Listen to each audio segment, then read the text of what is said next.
We're not filming at the moment, are we? No, we're not. In that case, before we start... Is my mic's... Yeah, okay. Before we start then, we're going to do this without filming. You've all got, I hope, all right, we asked you to print out a photograph of a loved one. Hopefully these are prints, and it wouldn't matter if they got damaged. That's the idea. I have here, this is extraordinary. This is a genuine Satanic rite based on an 11th century manuscript, and it's the rite that people read out declaring their allegiance to Satan. It's extraordinary these things exist. And the idea is that you get his protection in your life, but then you're subject to his torments and whims for eternity after that. As part of it, what you do is you would stab back in the day it would have been a portrait, but nowadays they do it with photographs. You stab a photograph of someone that you love. You read this out, and this is declaring your allegiance to Satan. So before we start filming, does anybody want to do that? Just out of interest. Anybody up for doing that? So what's that? 1, 2, 3, 4, 5, 6, 7, 8, 9, 10, 11. 11 out of 160 of you. What's your name? Sam. Do you want to come do it? Thank you, Sam. Hello. Hi. Nice to meet you. Who's in the photograph? It's my twin sister, Lucy. Your twin sister, Lucy. Yeah. Okay.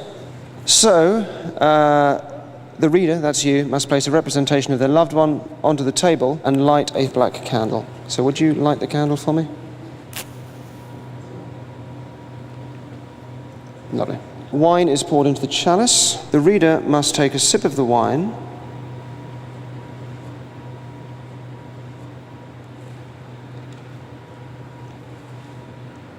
and then read the first part of the rite.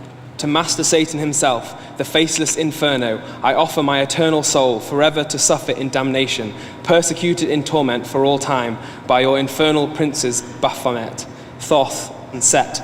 To appease thine hunger, I give you my soul in return for your protection during this earthbound existence. Readies the dagger, plunges it into the photograph. Into your sister, please. Again, again, again. Excellent. Thank you very much indeed. Well done, Sam. And good luck with the rest of your life. Thank you, Sam.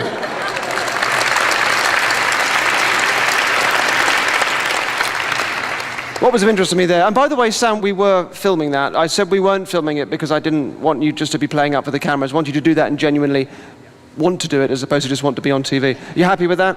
Okay, good. What was interesting to me was that only 11 out of 160 of you actually put your hand up. Out of interest, how many of you actually believe in the devil and that stabbing a photograph could have any physical effect on the person in the photograph? 2? Thank you. I propose a game. Let's play a game. I propose a game. Something's missing. What's missing? My shoe. Very good. Well observed. I'm only wearing one shoe. I have here a shiny shoe. Here a fairly stinky sock. Where is my other shoe? I hear you ask. Thank you, 6 people. I'll tell you where my other shoe is. I have hidden my other shoe somewhere in Nottingham.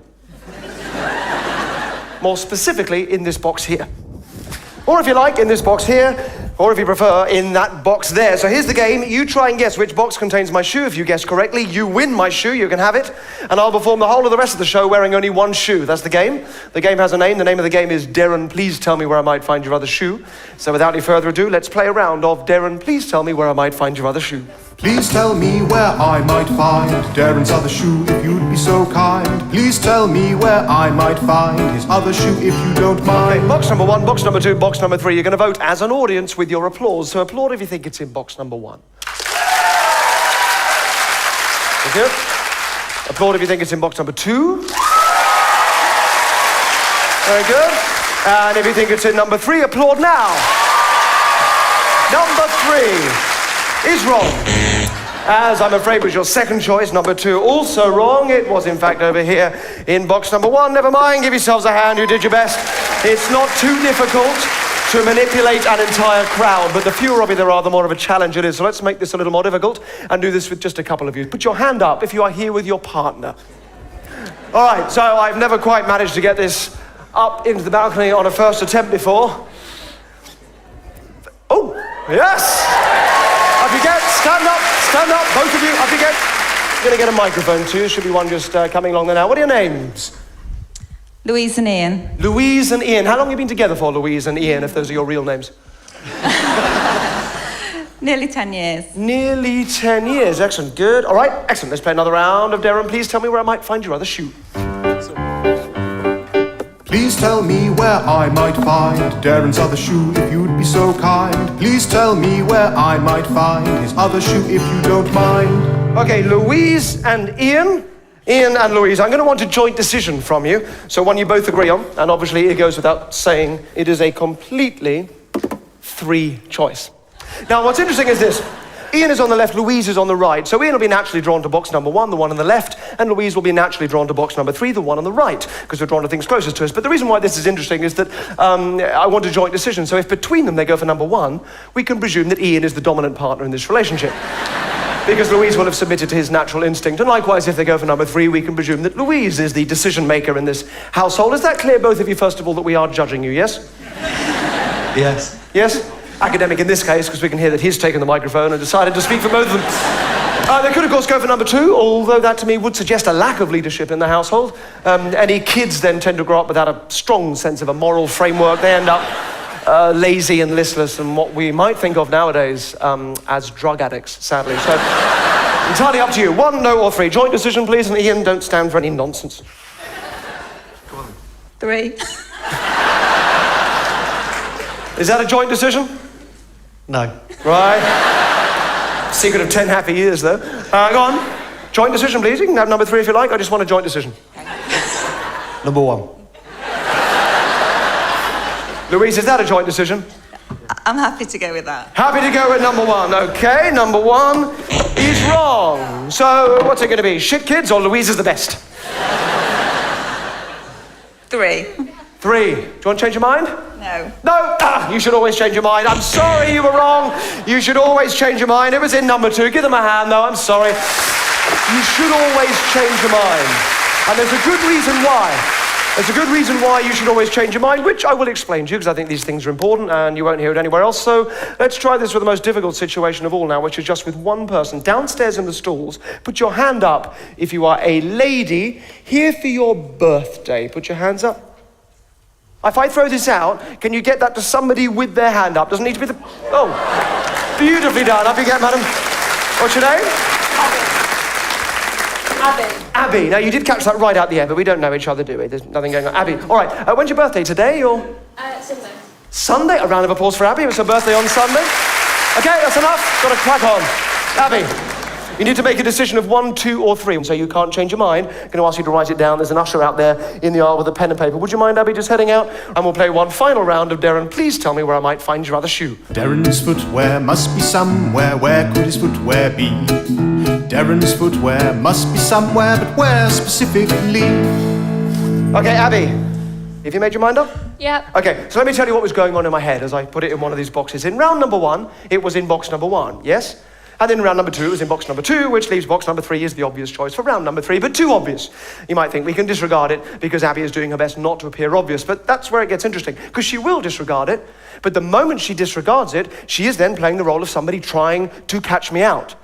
And then it ceases to be a random 1 in 3 choice, and it becomes the far more predictable choice of what does somebody do when they're trying to catch me out, which of course is to go for the most obvious choice, because it will seem less obvious, specifically because of its overabundance of obviosity. So I'm hoping that you, as everybody does, went for number 3. Which one did you go for? 3. Number 3, good, all right. So, as did they, so I'm going to do exactly the same thing. I'll give you a chance to change your mind. I'll show you, as I did them, it's not in box number 1, all right? Just as I showed Louise and Ian up there, so it's not in box number 1. You now have a choice. You can either stick with 3 or change your mind to number 2. Similar choice to what they had up there. Now, your gut will tell you, as it did with them, to stick with number 3, because you'll think, well, it's 50-50, isn't it now? So if I change your numbers right the first time, I'd kick myself, so I might as well stick. But here's the point. 2 boxes does not necessarily mean 50-50. You're actually twice as likely to win now if you change your mind to number 2, which is counterintuitive, but it is true. So let me explain to you why this is true. Imagine there were 100 boxes. 100 boxes, only one of which contains the shoe. This is why you should always change your mind. All right? And I ask Abby to guess which one she thinks it's in. Now, because there's 100, we can presume she'll be wrong, right? It's only 1 in 100 chance she'll be right. So let's say she went for number 1. All right? Now, obviously, I know which one contains the shoe, and clearly we can presume it's going to be in one of the other 99 here. And I only want to leave her with one other choice, so I start eliminating. I eliminate 98 of these boxes by opening them up and showing them empty, leaving her number 1, and for some reason, number 84. That's the one I don't open up. You now have a choice. Do you stick with number 1, the one you plucked out the air at random, or do you go for number 84, the only one that I didn't open up? Clearly, it is in number 84. Yes, it's in number 84. So 2 boxes, but self-evidently not 50-50. And the maths is very straightforward. We already know number 1 is a 1 in 100 choice. That's going to be wrong. Yes, that's the wrong one, meaning number 84 now has to be a 99 out of 100 choice. Yes, it's going to be the right one. Exactly the same here with only 3 boxes. Your choice here is a 1 in 3 choice because you plucked it out the air at random, which means that this one, following the elimination, is now 2 out of 3. You are twice as likely to win if you change your mind. So you can either stick with your gut and stick with number 3, or you can trust the maths and change to number 2. But you're going to get it wrong because everybody does. So let's put some money on it because it was your birthday on Sunday. What have we got? 50, 100, 155, £5. £5 says you will get this wrong. What are you going to do? Are you going to stick with number 3 and trust your gut, or are you going to trust the maths and change to number 2? And I'll tell you, Abby, no one ever changes their mind. I'll stick with my gut. Sticking with number 3, yes? Yep. And you're wrong. I'm sorry, I did everything I could to help. You should always trust the maths. Give her a hand, it was in number 2. I'm sorry. You do not win the shoe. You do not win the shoe, and I'm afraid, birthday or no, Abby, you do not win the fiver either. Nope. Not even real money. Thank you for coming. Thank you. Thank you, Henrietta. Well done. All right, thank you. There's just one thing I want to do before I let you actually go.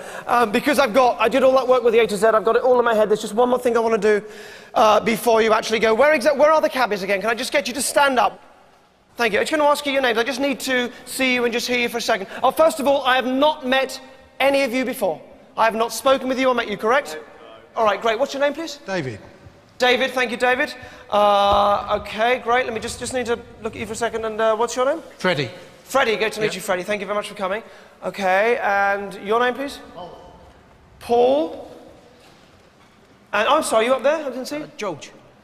George. Great, and not Ringo, is it? By any chance? Me. But just look at me. I'm going to go, Paul, I'm going to go for you. Is that all right? Rest of you can sit down, Paul. Why don't you head up here? Let's give Paul a big hand as he comes up. Thank you, Paul. I won't embarrass you at all. You'll be fine. Come head over here for me, Paul. Okay, Paul. These are the pages from the A to Z. These are the pages you can see. I've torn them out and I've literally just put them all next to each other. You can see that really is what these are, yeah? Yeah. How long have you been a cabbie for? 8 years. 8 years, great. So you've got a good working knowledge of most of this, yeah? A lot of this is, clearly in your mind, yes? This. Just that one little bit there. Okay, well, you've got a working knowledge of the whole thing, I hope. I mean, you guys are amazing. Here's what we're going to do. I'm going to give you this. I want you to hold it in your left hand. Great, thank you very much for coming up and doing this, by the way. Just look at me. I'm just going to leave that there and just sort of let that just sleep there for a minute. You can just look right at me. Good. As that just stays right there. Here's what we're going to do. I want you to imagine now that someone's got into your cab, and we're going to play an imaginary game. I want you to imagine they've asked to go to a destination. Right? We're going to call this Destination X. So they're going to go to Destination X. Don't be distracted. I think that's one of the pyros for the end of the show. We'll just keep going. So, what I need you to do for me is just to spend a moment as you think about that destination that they want to go to. If there's any picture that you can make of wherever it is they want to go, of that destination, just try and do that for me now. Just spend a moment just forming a picture in your mind nice and clearly. Okay, have you got a picture now? Mm-hmm. All right, great. Thank you. Just going to put your hand down there for a second. You can just relax that down to your side there too. All right, now you know where the destination is.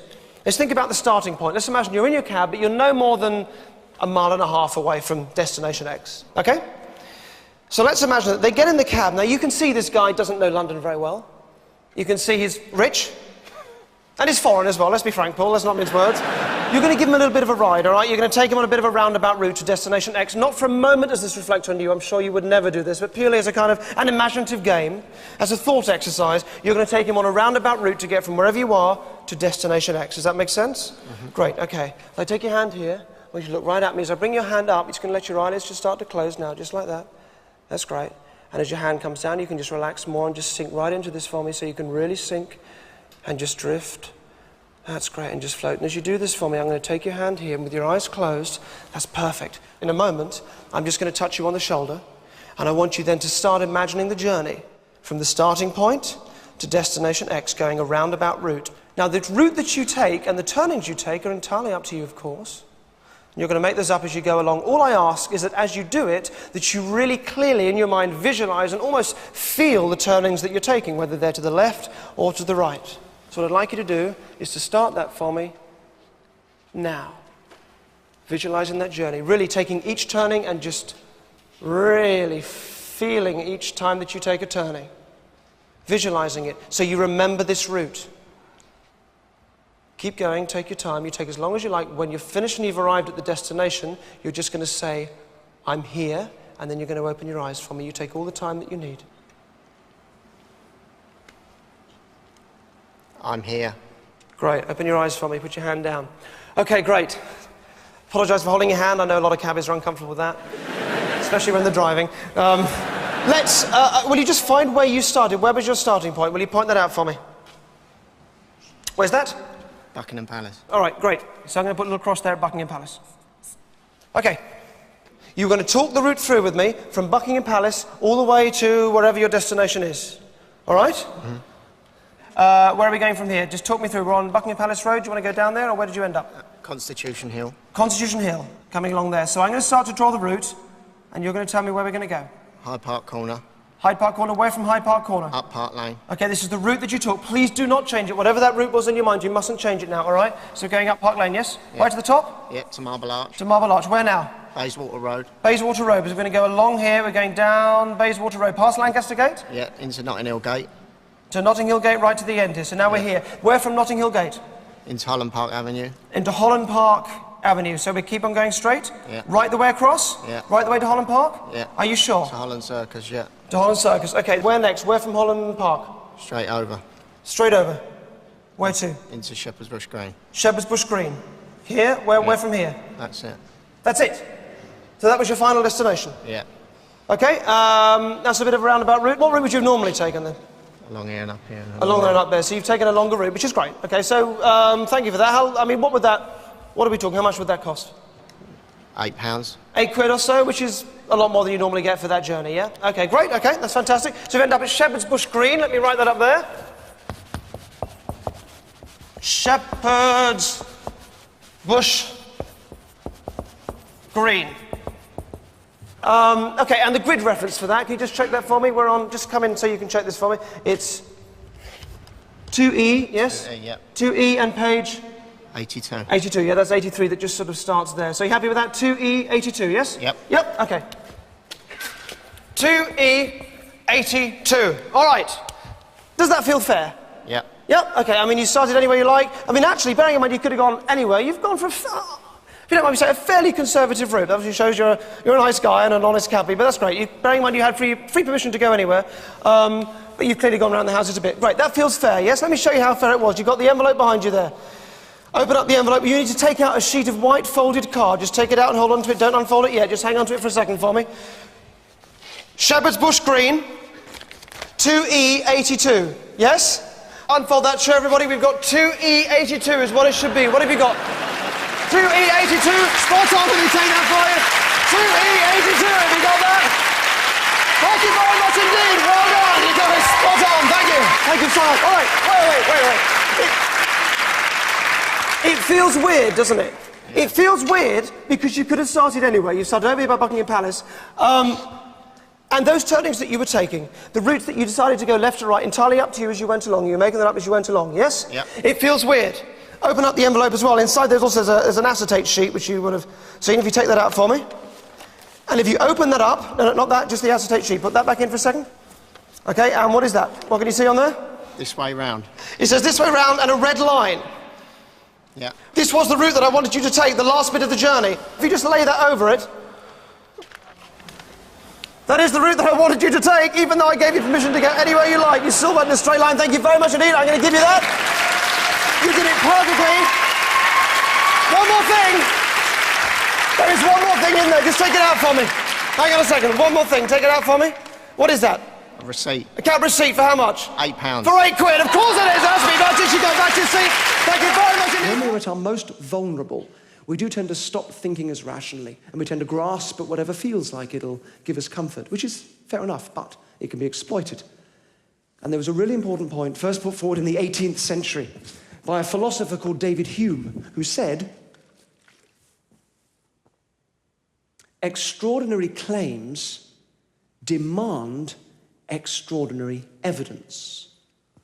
And all that means is if you are claiming something that's extraordinary, so something that flies in the face of science, like talking to the dead, for example, and you wish to be taken seriously, firstly, you have to come up with the evidence yourself to back up your own claim. It's not enough just to insist that other people have to try and disprove it, which you can never do. You can never prove that something isn't true. That's trying to prove a negative. So it wouldn't work anyway. So you've got to come up with the evidence yourself to back up your claim, and it's got to be really strong evidence because your claim is so strong.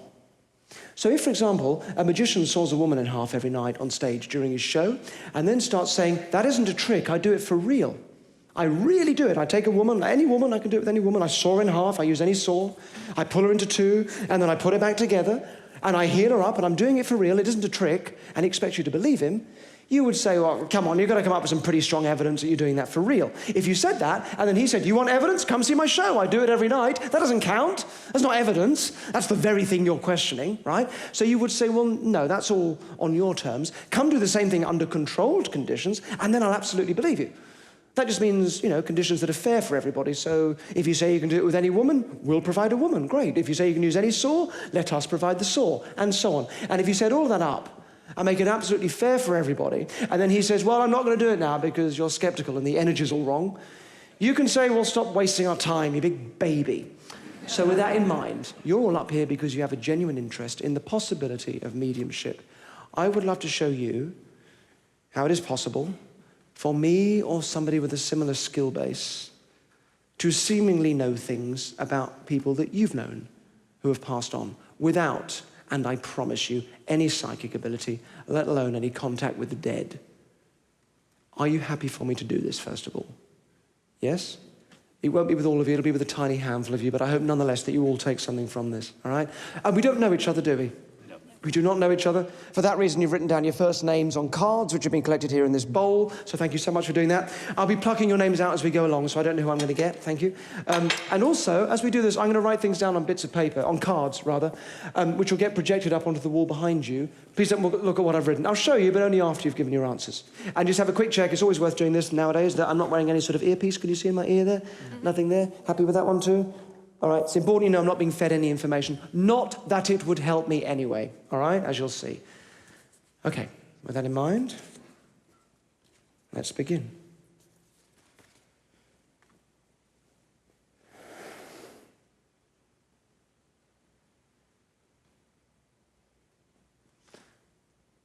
There is a lady stood on the stairs at the moment. About halfway up, she's got her hand on the railing. She's wearing like a pinky blue jumper with a V-neck, probably in her 50s, maybe. I'm going to ask her to come down.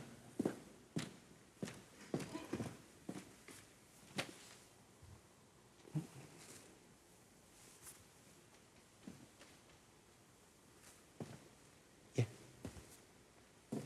Okay. Okay. Okay, thank you. She says she's coming through. She's coming through for a lady with a name begins with an R. Rian, or Rebecca. Is there a Rebecca, or is it? Are you Rebecca? Could you stand up for me? Maybe she's coming through for you. Let me just. You can stay right there. That's fine. You can stay where you are. Let me just give you that. Could you take that back? Thank you. All right. So this is a lady in her 50s. Is there anybody that you, first of all, don't say who it is. Is there somebody you can think that this maybe could be a lady in her 50s that you would have met her? It would be somebody that you would know. Yeah. Someone come to mind? Okay. Well, she give me a name. Hang on, let me just try and get this.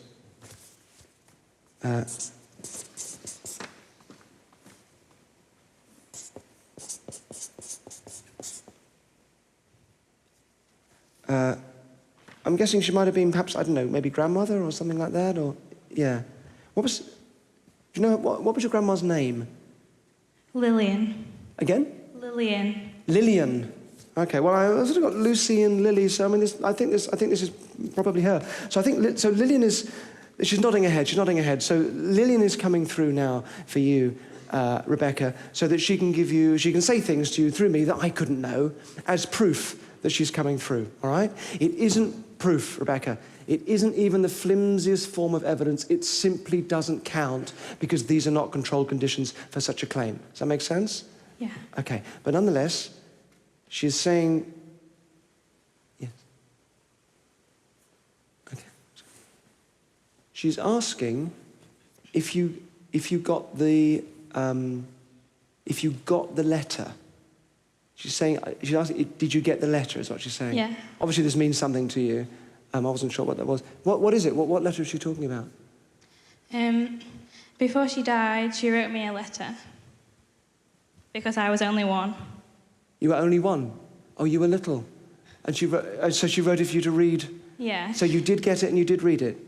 When I was 18, she gave it to my mum and said, don't let her read it until she's 18. Then that's what she's asking about. So she's asking about this letter as partly to ask and partly as evidence that she's coming through for you, which she isn't, and you understand that. So, look, she's just taking a step back now. I think this is all we're going to hear from her. Sometimes it is so brief. So I think you can probably take a seat for me now, Rebecca. Thank you very much. Let me just take a name out of here. There's a David on top. David, stand up for me. Thank you. If there's any other Davids, feel free to stand as well. Again, if you can pass the microphone back. And forgive me, David, if nobody comes through for you. Again, same thing, all right? No, the lady is for you. Sorry. Okay, this is an older lady as well, possibly. Again, maybe grandmother, perhaps. Oh, I have a name. She says, you haven't known this woman, she's saying, for quite a long time. She can remember how old you were when you last saw her. If you did go to a medium, is there anybody you would hope would come through for you? My grandma. Your grandma. Do you know how old you were when you last saw her? About 12. About 12. What was her name? Evelyn. Evelyn. We have her here, right? She's right here. If I think back to my grandmother, I can remember like things that happened to her. Is there something you can remember or something you were told about your grandmother, something I could ask, something that wouldn't happen to everyone's grandmother or something not everyone's grandmother would have done? Yeah. Okay. If you can think of that for me, I'm going to ask her to tell me something, but what I find happens in these situations is that she will tell me exactly the same thing that you're thinking of because of the connection between you two at the moment, right? So let me ask her just something that happened when you would have known her. Okay, she's telling me, and she isn't telling me anything, you understand this? I'm making this up, I'm lying to you. She's telling me, I'm going to write this down here.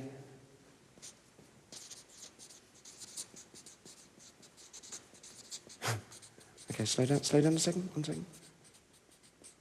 Hang on, I'm just going to, hang on a minute. Don't look behind you because it's up on the wall, but don't look, right? I'm just going to ask her a bit more information about this.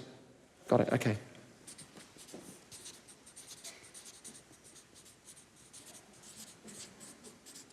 All right. Where did your mind go? When I said for you to think of something that happened, what did you think of? A story my mum told me about my mum and my grandma when they went on holiday. Where did they go? They went to Gibraltar. What happened? I think they went to Spain, but they went to Gibraltar for a day trip. What happened? She got bit by a monkey on Gibraltar Rock. This is precisely what she's told me. Again, I got bitten by a monkey at Gibraltar Rock. She's heading back. I'll tell you what, I've probably just got time for one more. Oh, no, I won't. No, somebody is pushing their way forward. Okay, okay, I have a lady, there's probably quite a forthright character in life, I would think. This is a lady in her 70s, I would think, early 70s, asking for, I'm sorry, for Georgina? Is there a Georgia or a Georgina? Could you stand up for me? Thank you. This is a lady in her 70s. I was going to just get have you got the microphone? Can we pass the microphone across? So this is a lady in her 70s. Again, have a little think. I've got a name. She's given me some information about herself. She says, could this be grandmother as well, you're thinking? Yeah. She's got, how old, you may not know. Do you know how old your grandma was when she died? I think she was 72. And her name? Doris. Doris, okay. Again, we have her here, which we don't, all right? Is there something, she's saying, I've got a few people coming up on both sides now, which is making this a little bit tricky, but I just want to focus on Doris here for a moment.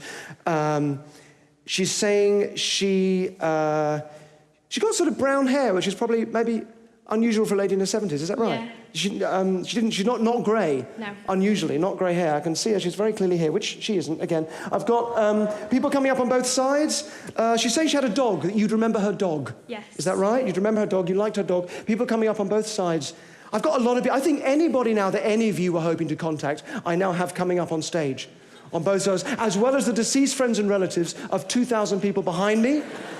I also have making their way up both sides up here onto the stage. They're all talking at the same time, but I want to get this right because they're all saying the same thing. So I just want to get this right. It's obviously important because they're all saying the same thing. Okay, thank you. All right, I've got it. They are saying if they ever get the chance to communicate with the living, they promise you they will not do it through some needy showbiz performer. They promise you that. No one has the right to trample on your memories of people that you've loved. It's just disgusting. Did you know her dog's name? Zelda. Thank you so much, all of you. Thank you so much for letting me do this. I really, really do appreciate it.